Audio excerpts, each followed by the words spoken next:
Well, good morning, good afternoon, good evening, wherever you are joining us from. I'm Annette Richmond. This is Content Marketing School. I am so sorry. I am having some trouble getting used to this new platform, I guess. So, Brenda, I'm so excited that you rescheduled and we are not going to stop again. We're just going to keep going. And as I mentioned before, I met you through our mutual friend Brenda, took your course on organizing Canva, but let's just jump right into it and tell people a little bit about you, and then we will get right into our conversation. Sure. I am a Canva Verified Expert. I specialize, like you said, in getting organized in Canva. Work on some other platforms as well, but primarily I teach around how to get organized in Canva, especially if you're a business owner and you don't want to be completely overwhelmed by all of your designs and images that you've created in there. But I actually have run an online business for a lot longer than Canva has been around. I am celebrating 25 years as a business owner and entrepreneur in January. And most of that time was spent running a website development company. So I know this space. I've been around this space for a few years. You, One of the things that just amazed me when I did the course with you is like I didn't know what I didn't know. I knew my account was a hot mess, but I didn't know what I didn't know. So I'd love for you to just share a few things that people should know, either if they're just starting with Canva or if they've been doing it for a while, but they inadvertently we make mistakes because we don't know what we don't know. So if you can share just a couple of tips for people, the mistakes that they may be making Mhm. without even realizing. I mean, first off, I do think it's important to understand the differences between the platforms because Canva has a really robust free version of their program, which is great. And for a lot of people, that's all that they're going to need. But as a business owner, I think it's important to understand the capabilities that the paid version has and whether or not it makes sense for you to invest in it. Mhm. And a big part of that is certain features that are only available on the pro plan, like the brand kit. You need to use that Canva brand kit if you're going to create consistently on brand graphics and marketing materials that you're using to promote your business. Without that, you are likely going to end up with it looking very visually cluttered. It's also, because I teach organization, I'm really focused on being efficient with your time and doing things in a more time effective kind of way. And if you are not taking advantage of a tool like the brand kit, you are probably spending a lot of time chasing down your brand imagery, your logos, your colors, your fonts, etc., as opposed to just having it right at your fingertips. So I'm a big believer that it's like, what is your time worth? I know nobody wants to pay another subscription, um, and Canva is very reasonably priced for what they offer. But more importantly, it's like, how much is your time worth? If it's going to help you save minimum an hour, an hour a month, certainly, but likely more than an hour a month. I think it's worth investing some of these tools. So understanding the capabilities, taking advantage of that brand kit. And if you are new to Canva, setting up some sort of basic folder system in the projects area so that it doesn't become a hot mess. You can come back from it. I think you've seen that even if it feels like it's out of control, it's not. There's nothing that can't be undone. You can get it organized, but if you are new to the platform and you've got more than a handful of files, I think it's important to have a few little buckets that you can start putting it in to stay on top of it. Yes, I think that's so true. It does actually once you know how to organize something, it it's so much easier. I tried to do some of those things before I took the course with you, and it was just crazy because I didn't know what I didn't know. But Mhm. one of the things, and I love that you mentioned the brand kit, and one of the things that I love about Canva is they do have a very robust free program, but the Yep. subscription program is not that expensive either. And No. I'm with you. If you are a business owner, um, like me. I'm just me. Some people have a virtual assistant or maybe an intern, but time is money when you are on your own. And so that really does make such a big difference. Now, one of the things that that I love about you too is you have a fabulous newsletter that you send out weekly, right? I think you send it out Mhm. weekly, and you have all these um, tips that people can do to improve. Recently, you had one about the whiteboard that Canva has. So, Mhm. can you share? Obviously, we don't want you to share all your trade secrets, but can you share a couple of maybe new features that people aren't aware of? Like, I had never heard of the whiteboard. So, being that New we're on features. live, Mhm. and then we're going to be this is going on the podcast, so unfortunately you can't demonstrate, but can you share a few sort of things that people may not be aware of, just things that are going on Canva, um, that they should be using? And it's tricky. This is where the learning curve, kind of gets in the way for me because I forget what I take a lot for granted that everybody knows that all of these tools are available, and it all of a sudden, I'm sitting here racking my brain about, "What do they not know? I'm not sure what they don't know." Um, I mean, obviously, there's a lot of emphasis from Canva on their AI features. I think most platforms are really leaning in hard to that, and they are trying to develop that side of things.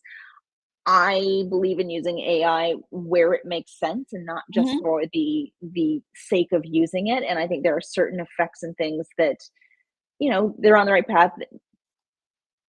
Some of the tools I have experimented with, the results are questionable, is being kind, I think.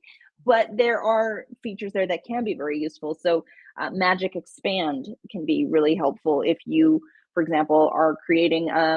Let's say you want to create an Instagram story image, and the image you're working from is horizontal or square, and it's not filling the space. And the only way to fill that vertical space is to expand the image, essentially, either getting losing a lot of the detail on the outsides of it, or you're cropping it in weird ways and it doesn't work, and you're probably sitting there wishing, I wish I had like a tall version of this image. Using the Magic Expand feature, if you just click on the image, go to edit, in the floating toolbar that shows up, you'll see the tools, and then you can choose expand, and it will use AI to fill in what could be the top and the bottom of that image. Again, sometimes it's, yeah, not great, but Yeah. sometimes the results I've gotten have been really quite good. It really depends on the image that you're starting with. Mhm. If it has people in it, that's gonna be a problem. But yeah. No, no, I love that you brought up the whole AI in the Magic Studio, and I think that people, if they're not using Canva all the time, like Mhm. I use it all the time for myself or clients that I work with, they don't realize that all these new things are popping up.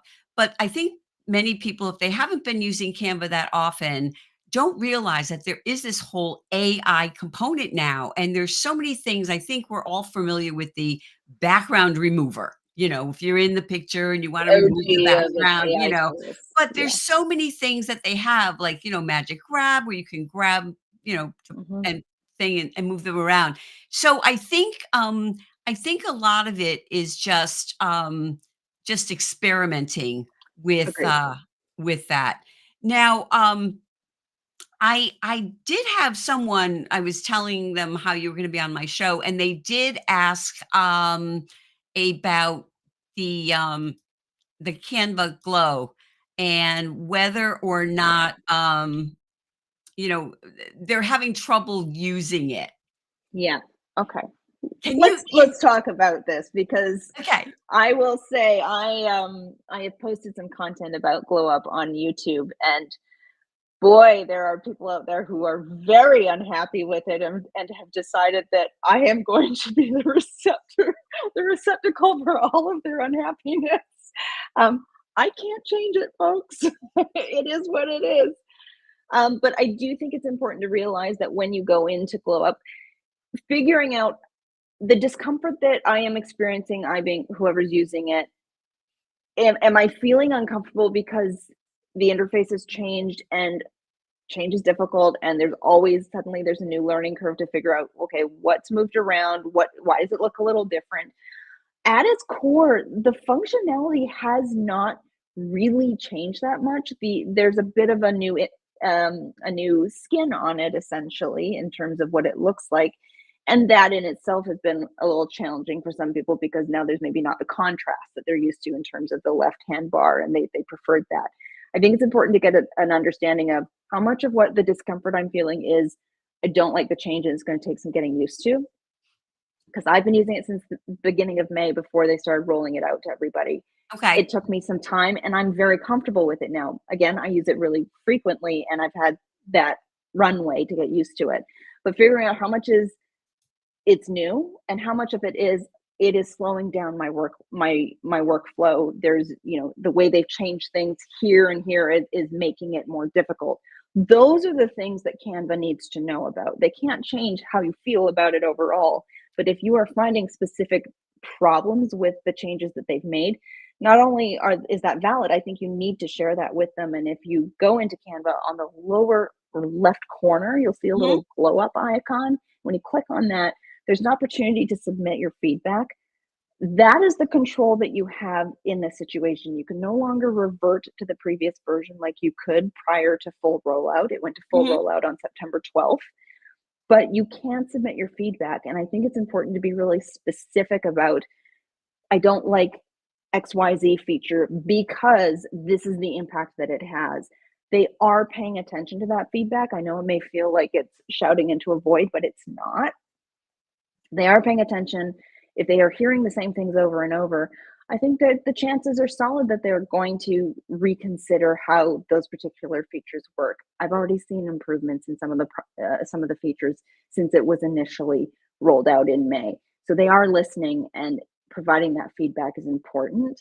So if it's feeling uncomfortable working in it, you got to let them know. That said, if there are specific features that people are wondering where it went or how to use it, those are the things I want to hear about, because those are the things that I can create YouTube videos around, or weekly videos and content around. I'm listening and I want to create content that answers the questions if there's something specific that people are finding troublesome.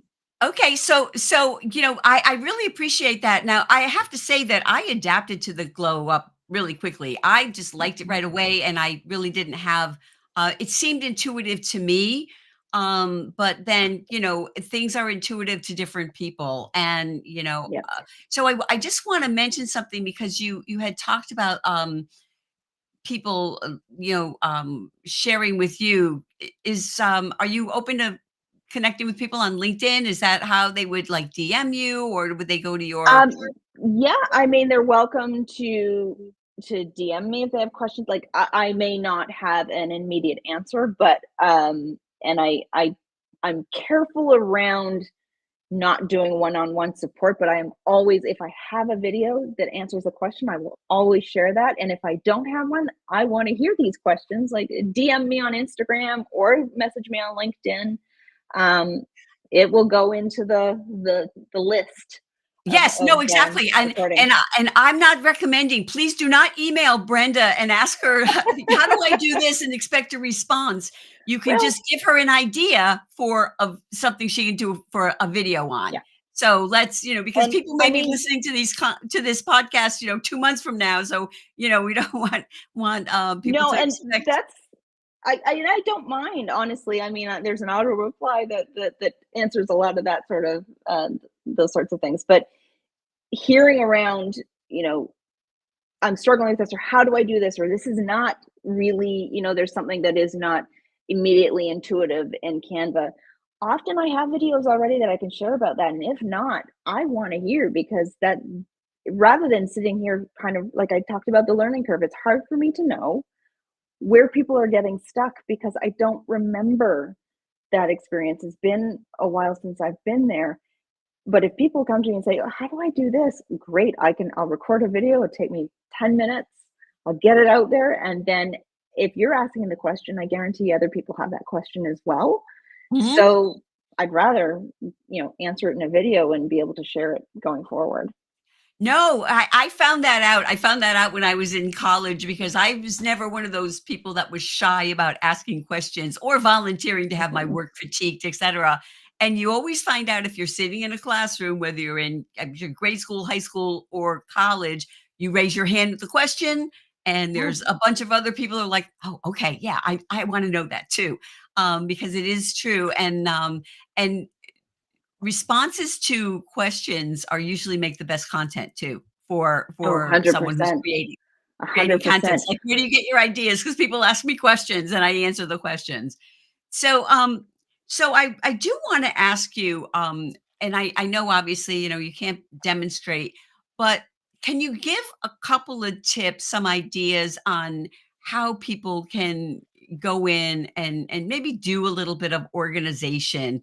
Mhm. Because I have found that too, and one of the things is obviously I have people on my LinkedIn Live, I upload their image, they come on my show again, I can't find the image, I upload it Yeah. again or something.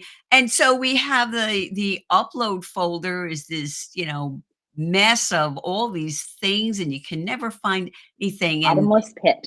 yes, and talk about so can you just share a couple things? I know one of the biggest aha moments for me was when you told us how to go to the projects, and that way Mhm. you can see so many things going on.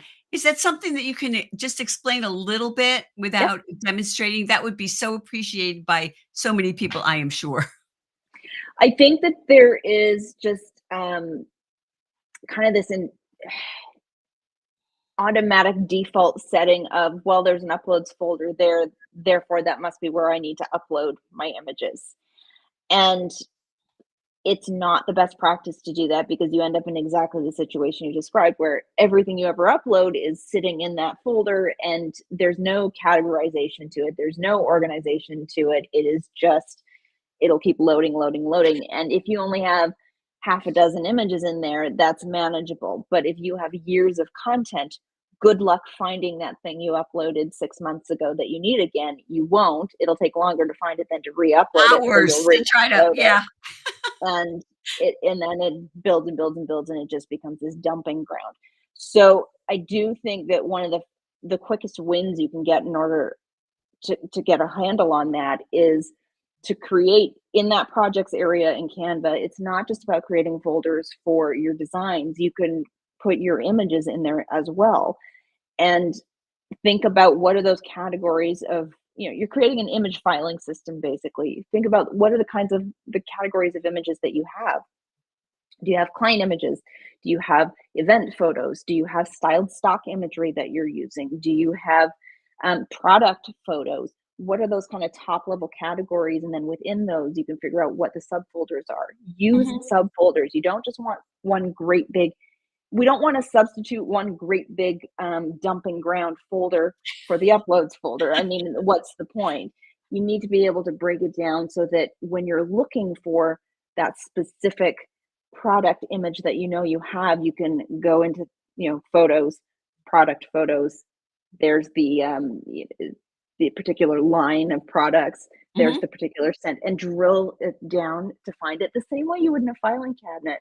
And a filing cabinet would be absolutely useless if you just opened it up and it was just piles of paper. You've got to have top level categories, subcategories, and filter it down to make it easy to find what you're looking for, the same way you would in the website navigation on a website. There's a lot of kind of parallels to that. So creating those a folder system for your photos, and then go into your uploads folder, and you can start batch selecting them. You can drag to select a bunch of them, or you can check a bunch of them off. And then there's a little folder icon that'll appear in the bottom middle of your page. When you click on that, you're going to be able to specify where you want to move those images to. So start moving images out of uploads into a new, labeled, designated container for those images. And while you're doing that, you're going to find a whole lot of garbage in there that you can actually get rid of. You don't need to file stuff that you're never going to use again. If you know that you don't need it, it's not going to break your designs when you delete it. You're not going to be able to access the original version of that image again for future use, but it's not going to break any existing designs. And I think that's why a lot of folks are afraid to delete anything. But you want to go through, you want to move stuff out of that uploads folder, and you want to do a purge as well of the images that you don't need. And once you get into it, it's grunt work. It takes some time, but once you get into it, it's just going to save you so much time the next time you need to find any of those design assets. Yes, and I love, 2 things I wanna one thing I wanna ask you about that you taught us, which I found was so incredibly helpful, but, when we were in your class, I remember asking you, like, how many folders should you have? And you should have, Mhm, what, like, 10 or 12, but not more than that, and at the top level, and mhm. because otherwise you're just creating more kinda Yep, mess. 12 to 13 is kind of where it falls in. You don't want to be scrolling looking for folders. You also don't wanna have too many different options. You wanna be able to, at a quick glance, know what your top levels are, and then just you're minimizing the number of choices you have to make at each Mhm, level. If I have to go reading through 30 different folders to find what I'm looking for, it's going to feel faster to just scroll the recent designs on the homepage and look for it that way. But if you have these top level categories, like I said, think of it kind of like a website. You might have, services, courses, about, resources. You want these top level kinds mhm, of, and it'll be different for everybody depending on the kind of content you're creating and the kind of industry that you're in. But you're going to start with that, and then you're going to funnel down until you find it. But at each level, you don't want to have too many folders. If you are finding you have that many categories, you probably um, need to be taking it a step higher and figuring out, well, what is the overarching category that a lot of these would live in? You want to mhm. minimize the number of folders at each level because otherwise you're just going to fall back into that scrolling Oh, kind of that's behavior. scrolling. Yeah. So another thing I would love for you to explain, because this was a huge help to me, because I had complained to you that once you create the template, you cannot really change it, because if you have, like, I do an event slider or carousel every week. And I found that, I could not really add to the template and change too many things around. And so you advised me to, in the template, include everything you possibly would Yeah. want. So can you talk a little bit about that? Because the way I'm saying it is confusing. Let's use an example. Let's say you're creating like a master presentation, like a Okay. presentation that you give on a regular basis to different Awesome. Yes. different clients, different associations, whatever it might be.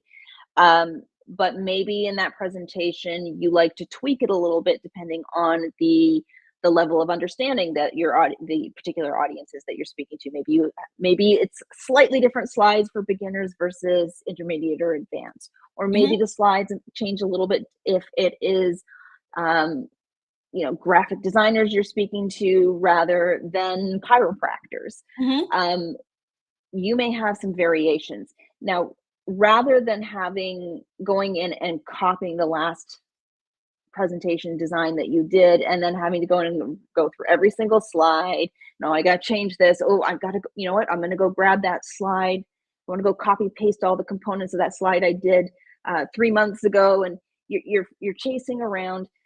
Create a master version of that presentation or whatever the design is, where you have every permutation of the slide. You have everything in there. You can label them as well under page names so you know which one is uh, whatever however you want to identify it. I have one slide in my one of my presentations that says um, during launch mode only, or something like that, where I know I don't need those ones if I don't have something that I'm promoting specifically at Hmm. that time. Hmm. And then if you save that as a brand template, publish it as a brand template rather than as a design, the next time you go to use it, when you click on it, it's not going to open it up. It's going to prompt you to make a copy of it. And that way you're never overwriting the original. You always Hmm. have that original and you don't accidentally remove something that you might want. And then you can open that copy in grid view mode. So what you're looking for is in the lower right corner, there's these different ways that you can view a design. You can keep it in its normal scrolling view. You can view it in thumbnail design, which puts all the little thumbnails underneath it. Or you can click on grid view, which looks like four little squares. And then you can see all the pages that are contained in that design. And at that point, you just go through and select anything you don't want and hit delete. So now you're left only with the slides that you need. And it's more a process of elimination of what you don't need rather than trying to go and figure out and pull in all the different components that you do every single time. It's going to save a ton of time if you do that. So, Brenda, I know that we are running very short of time because we ran late because of my technical difficulties. I just Okay. wanted to quickly share your LinkedIn profile so people will know where to find you and follow you because you share so much, incredible content there. And I'm assuming they can go like maybe in your featured section and sign up for your newsletter as well. I mean, they can, but me and LinkedIn, we're not the best of friends right now. So I have not been updating it very well as far as the LinkedIn content. If you can't find what you're looking for, just going to brendacadman.com will Okay. take you to all the things that I have. That will always be the most up to date. Perfect, perfect. So as we are winding down, because I know you need to, you have another appointment to go to, and do you Mhm. have anything that you'd like to share? Because I've had a great conversation, and I appreciate all of the information that you have shared. But do you have anything else that you'd like to just give a quick tip that I didn't ask you before we say goodbye?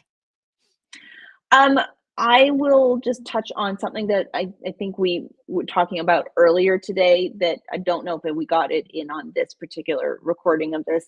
And that's the idea of, we talked about AI, we talked about brand kit and all these various components. Canva is an incredibly robust platform and it is being built upon daily, it seems, which is why I retired a couple of my courses because I cannot stay on top of everything. And because of that, it's great. There's usually a tool at your disposal that'll help you create what you want to create, but it can be very, very overwhelming. So I think it's important to not go into it with an anticipation of I need to learn how to use everything that's available here. I think it's perfectly fine to just go into it thinking, I want to create that one image for my Instagram. I just want to create that carousel, get in, do it, and get out and not worry about all the various apps and all the various AI features and what's new this month and what changed. Don't worry, it's noise. Don't worry about all the things it can do. Just figure out what you need it to do. Focus on that. Build on your knowledge in baby steps, and don't worry about the rest of it. Well, I think that's a perfect note to end on. Thank you so much for being here with me twice through technical difficulties, and it's been such a treat to have you with me. So, everyone else, have a great rest of your day, and I will see you in 2 weeks because I will be at a conference next week. So, have a great rest of your day and weekend.